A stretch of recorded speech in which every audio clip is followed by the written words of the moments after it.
गोचर म्हणजे काय आणि गोचरचा विचार कसा करावा हे सांगितलं. पण गोचरीच्या ग्रहांचा विचार करताना म्हणजे गोचरीच्या ग्रहांचं महत्व काय याचा पहिला आपण विचार करू. फलादेश देणं किंवा कुंडलीमध्ये एखादी गोष्ट घडणार आहे हा एक भाग झाला. पण जोपर्यंत ती घटना कधी घडणार याचा आपण विचार करत नाही तोपर्यंत फलादेश पूर्णत्वाला जात. आता फलादेश देताना कालनिर्णय करताना शास्त्रामध्ये अनेक पद्धती आहेत. मग त्यातल्या प्रामुख्याने ज्या सगळ्यात महत्त्वाच्या आहेत त्या दशा आणि गोचर. आता दशा म्हणजे काय आणि गोचर म्हणजे काय, तर दशा या वातावरण निर्मिती करतात. दशा या कॅल्क्युलेटेड आहेत लक्षात. म्हणजे आपला चंद्र जन्मस्थ चंद्र ज्या राशी ज्या नक्षत्रात ज्या अंशावरनं आहे त्याच्यावरून दशांचा विचार केला जातो. म्हणजे दशा या गणिताने काढल्या जातात आणि गोचर म्हणजे आजची आकाशातील प्रत्यक्ष स्थिती. आता दशा या वातावरण निर्मिती करणारे आणि गोचर म्हणजे प्रत्यक्ष स्थिती.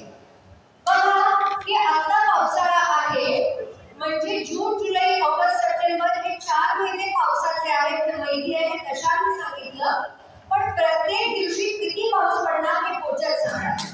त्यामुळे दशा आणि गोचर याचा विचार हा खूप एकत्र महत्वाचा आहे. मग त्याच्यात असा प्रश्न आहे की दशा आणि गोचर हे जर वापरायचं आहे मग त्याला महत्व कशाला, तर त्याच्यावरती अभ्यासकांनी वेगवेगळे मतं पडलेली आहेत. पण माझे जे गुरु आहेत विजय सरकारदार त्यांनी आम्हाला एक सूत्र सांगितलं, पाल्यापोळ्याचं सूत्र. आता पाल्यापोळ्याचं सूत्र म्हणजे काय की आपल्या सगळ्यांना माहिती की जो पाल्यापोळी होता तो जंगलात राहत होता आणि जंगलातून जाताना जाणाऱ्या येणाऱ्याच्या प्रत्येकाचा पडसुंचा अडवायचा आणि त्याची लुटालूट करायचा. म्हणजे रोज कोणीतरी एक जाणार होतं, अनेक लोक जात होते, रांजण भरले होते आणि त्याच रस्त्याने एक दिवस नारायणमुनी आले आणि ती पुढची गोष्ट आपल्याला माहिती आहे. आणि काय झालं, ट्रान्सफॉर्मेशन झालं. त्या वाल्याचे जो वाटसरूंना मारणारा होता त्याचे वाल्मिकी ऋषी झाले. म्हणजे काय की गोचरीच्या ग्रहांमध्ये बदल घडून आणण्याची ट्रान्सफॉर्मेशनची ती मोठी क्षमता आहे. मग आता काय आहे की आपण सगळे अभ्यासक आहोत, आपल्याला माहिती आहे की ग्रहांचा विचार करताना गोचर कशी पद्धतीने घ्यायची, त्याचा काय प्रत्येक ग्रहाचं महत्व आहे का, प्रत्येक ग्रहाचं महत्व आहे. पण काल निर्णय करताना महत्व दिले आहे मंदगती ग्रहांना. म्हणजे मंदगती ग्रह याच्यामध्ये सगळ्यात महत्वाचा कालनिर्णयामध्ये विचार केला जातो शनीचा आणि गुरुचा. कारण शनी हा एका राशीमध्ये 2.5 वर्ष असतो आणि गुरु 1 वर्ष. मग शनी गुरुलाच का हो, तर आपल्या सगळ्यांना माहिती आहे की 12 भावांचं जेव्हा कारकत्वांचा विचार करतो तर स्थानांचा कारकत्व म्हणजे द्वितीय भावाचा कारक गुरु, पंचमाचा कारक गुरु, नवमाचा, दशमाचा आणि एकादश भावाचा. म्हणजे बघा की द्वितीय भाव धनसंपत्ती, पंचम स्थान इच्छापूर्ती, शिक्षण, भाग्य, कर्म, समाजामध्ये मिळणारी प्रतिष्ठा आणि जीवनातले लाभ हे गुरुच्या हातात आहे. आणि शनी हा कोणत्या भावाचा कारक आहे, तर शनी हा षष्ठाचा, अष्टमाचा, दशमाचा आणि व्ययाचा. म्हणजे आपल्या जीवनामध्ये 6, 8, 10 आणि 12 या भावांचा जर आपण विचार केला तर षष्ठ स्थान हे शत्रूचं स्थान आहे आणि शत्रूशी लढायला लावतो. आणि षष्ठ स्थान हे रोगाचं पण आहे. म्हणजे आपण रोगाशीही लढतो आणि उघड शत्रूशी बाहेरशी लढायला लावणारं स्थान आहे. आणि लढणं हा आपला स्वाभाविक भाग लक्षात ठेवा, आपण सहजपणे लढू शकतो. अष्टम स्थान हे दुःख, संकट, वेदना देणारं स्थान आहे. म्हणजे षष्ठ स्थान हे लढायला लावतं तर अष्टम स्थान हे सफर आहे, दुःख आहे, वेदना आहे. दशम स्थान कर्माचं आहे, कर्म केल्याशिवाय काहीच मिळत नाही. आणि 12वं स्थान हे नुकसान जरी असलं तरी बंधनाचं आहे, शिस्तीने ठेवणार आहे, नियमांचं पालन करायला लावणार आहे. म्हणजे आपण ज्या वेळेला शनीचा विचार करताना, गुरुचा विचार करताना कालनिर्णयामध्ये शनी आणि गुरु हे दोन्हीही ग्रह एकाच वेळेला चालवायला लागतात तरच तो आपला कालनिर्णय बरोबर येतो. आता शनी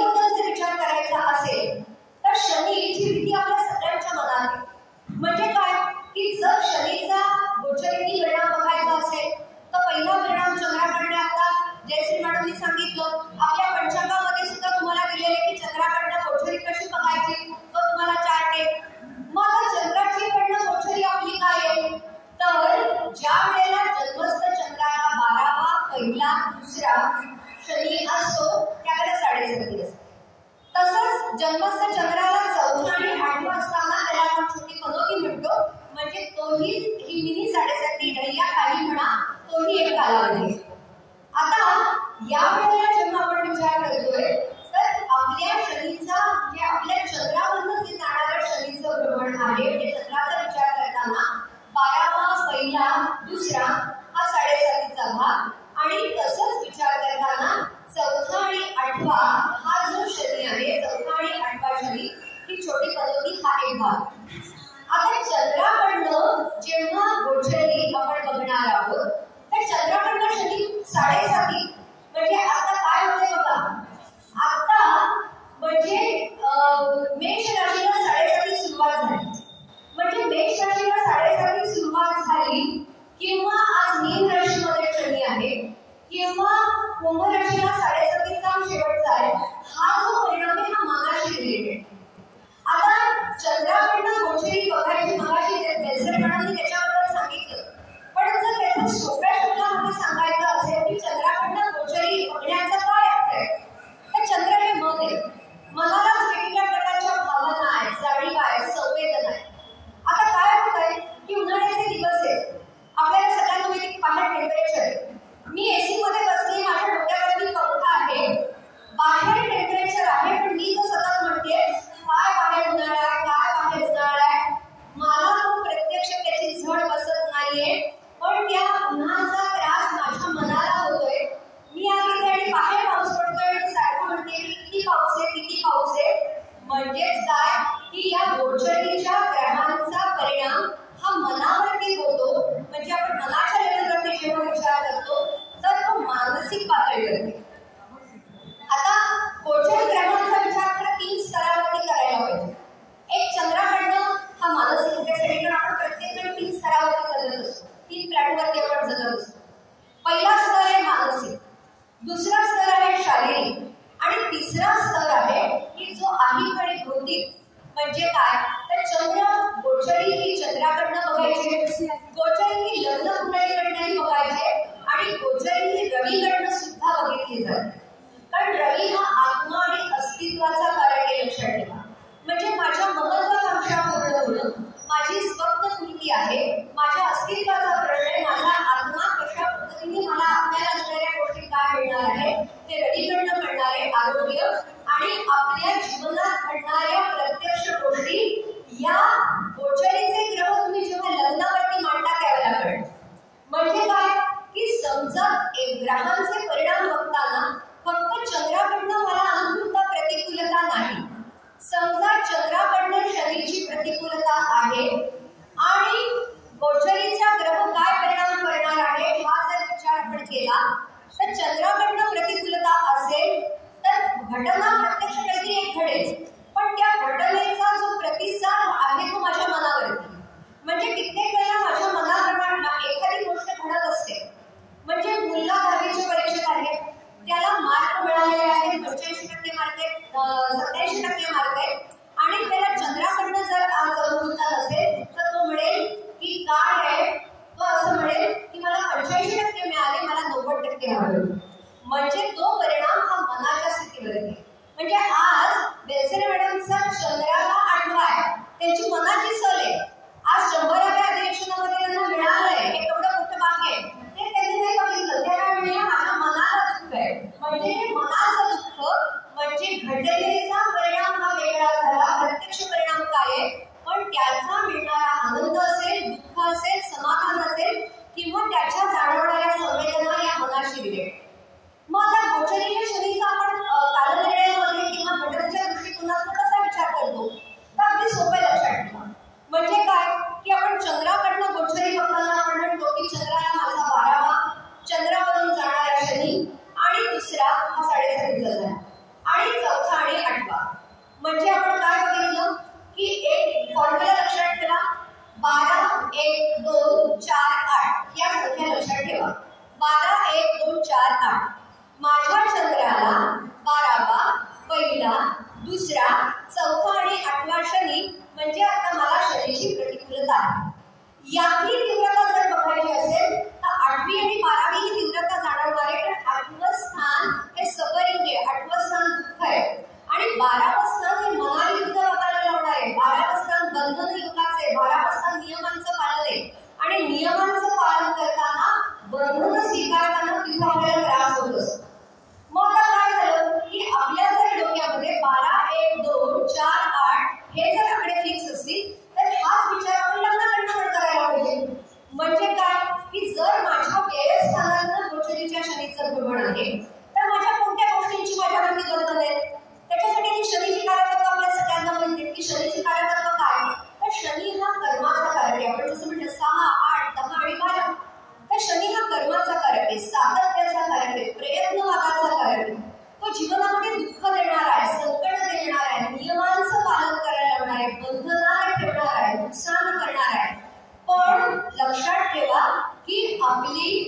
ट्रान्सफॉर्मेशन आहे, प्रगती आहे, पुढे नेणारा आहे आणि कर्म केल्याशिवाय काहीही घडत नाही, कारण कर्म मानाचा कारण आणि कर्माशिवाय काही नाही.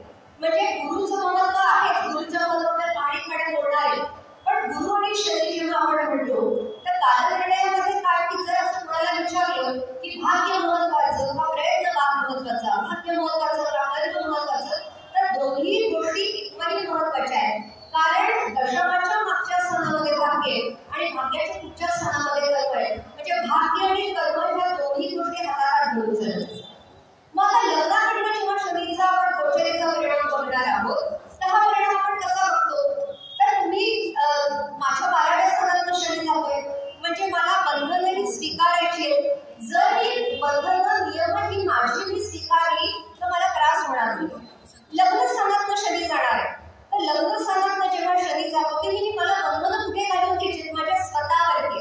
व्यय स्थानात जाणार आहे, माझं बिहेवियर आहे. व्यय स्थानात जाणारा आपले गुप्त शत्रू आहे, आपण आपला खर्च आहे म्हणजे खर्चावरती नियंत्रण आहे. हा कर्मस्थान म्हणजे ज्या वेळेला 4थ्या स्थानात शनीचं भ्रमण आहे आपल्या लग्न कुंडलीतल्या, तर तो माझ्या कशावरती कमीपणा निर्माण करणार आहे, कशाच्या बाबत चिंता निर्माण करणार आहे, माझं दुःख काय आहे, तर घर घरातली माणसं आणि आज मला मिळणाऱ्या गोष्टी माझ्या मनाप्रमाणे नाही मिळाल्या तर त्याच्याबद्दलचा त्रास. मग आता काय आहे, आणि 8वाचा आपण मगाशी 8व्या स्थानाबद्दल बघितलं. आता शनीचा जेव्हा आपण विचार करतो प्रत्यक्ष लग्न कुंडलीवरती परिणामाचा विचार करताना जसं तो त्या स्थानांवर भ्रमण करणार आहे तसंच शनीची दृष्टी ही महत्वाची. मग शनीला 3 दृष्टी आपण विचारात घेतो, 3री, 7वी आणि 10वी. आता 3री दृष्टी ही खूप प्रतिकूल आपण मानत नाही, कारण का की 3रा भाव जो आहे, 3रं स्थान किंवा 3रं स्थानालाच पराक्रमाचं स्थान म्हटलं जातं, समजभाव आहे, कर्तृत्व आहे. मग काय आहे, 3री दृष्टी ही लढायला लावणार आहे, प्रयत्न करायला लावणार आहे, मी प्रयत्न केले तर मला मिळणार. 7वी दृष्टी ही थेट दृष्टी आहे. 7वी ही दृष्टी लक्षात ठेवा की जर मला समोर कळतंय की बाहेर पाऊस आहे आणि मला बाहेर पडायचं, मी छत्री घेऊन जाईल किंवा रेनकोट घालीन आणि किंवा रिक्षात बसेल, म्हणजे 7व्या दृष्टीचा थेट दृष्टीचा परिणाम हा आपल्याला त्याचा अंदाज बांधता येतो. आणि 10वी दृष्टी ही मात्र वक्र दृष्टी आहे, कारण ती गोष्ट एक्सपोज करते. म्हणजे शनीची 10वी दृष्टी ज्या स्थानावरती पडणार आहे त्या स्थानामध्ये जे ग्रह आहेत ते ग्रह ज्या भावांचे कारकत्व होतात, म्हणजे ज्या भावांचे कारक होतात त्या भावांचे कारकत्व त्या गोष्टी एक्सपोज करणार. आता दुसरं असं की शनीचा जसा दृष्टीने आपण विचार करतो तसंच गोचरीच्या शनीचा जन्म लग्न कुंडलीतल्या कोणत्या ग्रहांची अशुभ योग होतो, तर तो केंद्र योग आणि त्यातला षडाष्टक योगच महत्वाचा आहे. म्हणजे बाकीचं लक्षात ठेवा की केंद्र योग आणि षडाष्टक योग. आता जर उदाहरण द्यायचं की आजची आपल्याला सगळ्यांना ग्रहस्थिती माहिती आहे की मीन राशीमधनं शनीचं भ्रमण चालेल, तर मीन राशीतल्या शनीच्या भ्रमणानं आता कोणत्या राशी या सेन्सिटिव्ह झालेल्या आहेत, तर कुंभ रास, मीन रास, मेष रास, पण यांना 7.5चा पिरियड आहे. तसंच आपल्या लग्न कुंडलीतल्या सुद्धा राशींचा विचार करताना पण त्या शनीच्या संपर्कात. त्याच्यानंतर काय आहे की शनीची 3री दृष्टी मीनेतल्या शनीच्या 3ऱ्या दृष्टीचा जर आपण विचार केला तर ती वृषभेवरती आहे, कन्येवरती आहे आणि त्या 10वी दृष्टी धनु राशीवर. मीन राशीतल्या शनीचा जन्म लग्न कुंडलीमध्ये ग्रह असतील तर नाही, कारण योग हा ग्रहांशीच होतो. मग जन्म लग्न कुंडलीमधल्या मीनेतल्या जर मिथुन राशीमध्ये आपले जर जन्मस्थ ग्रह असतील रवी ते शनी, या ग्रहांची तो केंद्र योग होणार आहे आणि तो सुद्धा लक्षात ठेवा अंशात्मक जेव्हा होणार आहे त्यावेळेची स्थिती आहे तो केंद्र योग महत्वाचा. आणि षडाष्टक योग होणार आहे सिंह राशीतल्या ग्रहांची. म्हणजे आज शनीच्या अस्तित्वानी, विनेतल्या शनीच्या अस्तित्वानी एवढ्या राशी आता आपल्याला काहीतरी सेन्सिटिव्ह झाले. मग आता कालनिर्णयामध्ये फक्त शनी आहे का, तर नाही. म्हणजे कर्म, प्रयत्नवाद आणि दैव. म्हणजे मी नुसते प्रयत्न करीन, अभ्यास करेन, मार्ग मिळवेल, पण मला जर आज दैवाची साथ नसेल, तर मला 90% मार्ग मिळून मला हव्या त्या कॉलेजमध्ये ऍडमिशन मिळू शकणार नाही. म्हणजेच काय की शनी आणि गुरु हे एकाच वेळेला चालवायला लागतात, एकाच वेळेला त्यांचा विचार करायला लागतो. फक्त गुरु बघून चालत नाही, फक्त शनी बघून चालत नाही, शनी गुरु हे ऍट बघायचं. मग त्याच वेळेला गोचर गुरुचं काय आहे, आता आपल्याला मगाशी झालं की गुरुच्या आधीच्या तो कुठे मागे होणार आहे, मग तो कर्केट जाणार,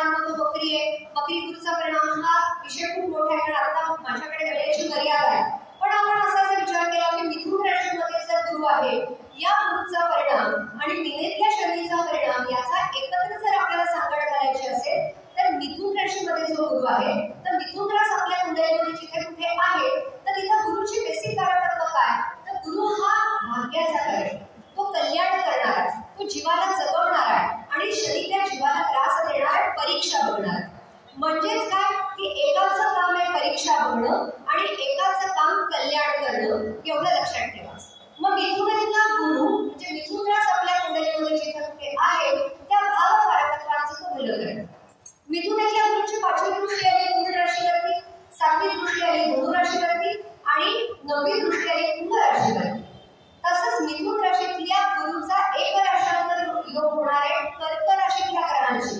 म्हणजे माझ्या चंद्ररास कर्क असेल तर मला 12वा गुरु असेल, माझी तिथं मानसिकता वेगळी असेल, पण कर्क राशीमध्ये जे ग्रह आहेत ते ग्रह ज्या भावांचे स्वामी आहेत त्या भाव फलितांसाठी गोचरीच्या गुरुचा आज सगोडे लक्षात ठेवा. कारण गुरु हा योग करताना सगळ्यात महत्वाचे की मागचा ग्रह महत्वाचा, म्हणजे जो ग्रह तो पुढच्या ग्रहाशी योग.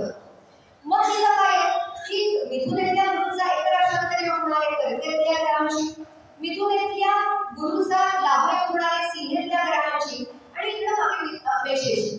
म्हणजे जर आज एकीकडे आपल्याला विचार दिसलाय की मीनेतल्या शनीच्या अस्तित्वाने कुंभ रास, मीन रास, मेष रास, वृषभ रास, त्याच्यानंतर कन्या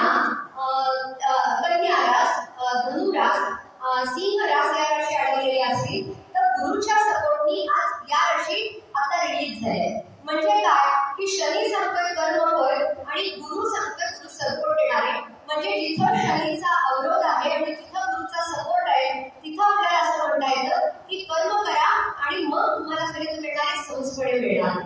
म्हणजे आता जोपर्यंत मिथुन राशीत गुरु आहे तोपर्यंत सिंह रास, मिथुन रास, धनु रास आणि कुंभ रास या राशी सुटले आहेत. मग कर्केत गेल्यानंतर ते अडकणार आहे आणि ज्या वेळेला असं असतं की गोचरीच्या गुरुचा सपोर्ट नाही आणि फक्त शनीची अडवणूक आहे त्यावेळेला ते ग्रह ज्या भावांचे स्वामी आहेत त्या भावाचे प्रश्न बॉटमलाईनमध्ये असल्यासारखे असतात. त्या भावाचे प्रश्न घेऊन आपल्याकडे जागा आलेला असतो. त्यामुळे गोचरीच्या ग्रहांचा विचार हा खूप मोठा भाग आहे, पण वेळेची मर्यादा पाळण्याचा मी प्रयत्न केलेला आहे. जेवढं जास्तीत जास्त सोपं करून सांगण्याचा प्रयत्न केलेला आहे. आज महिला